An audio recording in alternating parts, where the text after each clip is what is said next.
If you have any doubt about international elitists attempting to take over our lives and to take away our freedom, then consider this for a moment. On December 16, 2009, President Barack Obama signed Executive Order 13524. It's a very short order. If you take a look here, it's a very small paragraph there. But it's one of the most powerful statements that any president of the United States has ever made. It says, by authority vested in me as President by the Constitution and the laws of the United States of America, including Section 1 of the International Organizations Immunities Act, and in order to extend the appropriate privileges, exemptions, and immunities to the International Criminal Police Organization, Interpol.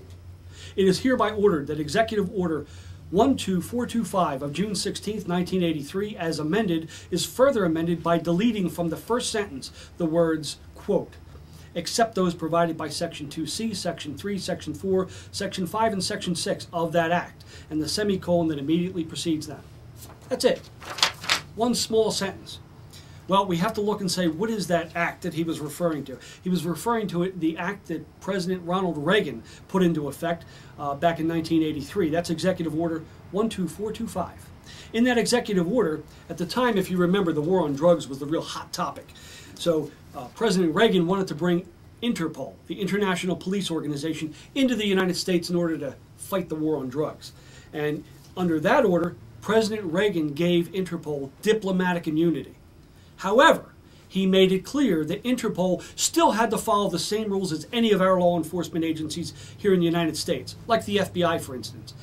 If the FBI has a file on any of us, it is our right to simply ask them through the Freedom of Information Act, do you have a file on me, and what is contained in that file?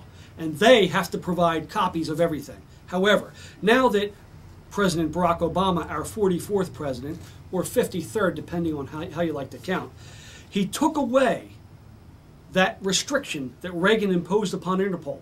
Now, Interpol agents have the same diplomatic immunity that any government official from any foreign government has coming into our country. They are no longer subject to search. Their bags are not searched. Their assistants are not searched. They are no longer subject to any taxation, either of their salaries. They're not subject to any taxation of any property that they belong. And most importantly, they don't have to tell us anything that's contained in any of the files that they have on you and me.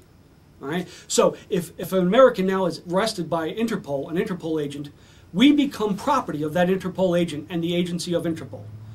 And they don't have to tell anybody that they have us in their custody. Now, I don't know if you're aware, but executive orders are something that the presidents have been using now for all throughout the 20th century to make law and to act as kings. Executive orders were never intended to be that at all. Now, the way that Obama and Reagan did it, this is completely lawful. All right? We have to go back in time. The beginning of the country, executive orders were meant to help the president to run his office. So he's able to instruct who's going to take out the trash. All right? It had nothing to do with telling Americans how they can run their lives, and it had nothing to do with giving foreign governments and foreign agents power over us Americans that the federal government doesn't even have. You know, up until Abraham Lincoln, there were very few executive orders ever issued. Typically, a president would issue maybe one every year, every couple years, and even on a really busy year, just a handful. Enter Abraham Lincoln, who believed that he was the new king of America, and you'll see he began issuing orders to cancel the writ of habeas corpus, which is essentially what your President Barack Obama has done with this order here.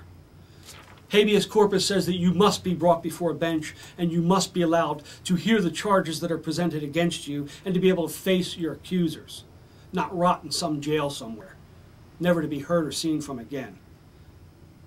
The New World Order, it's here. It's here. It's here now.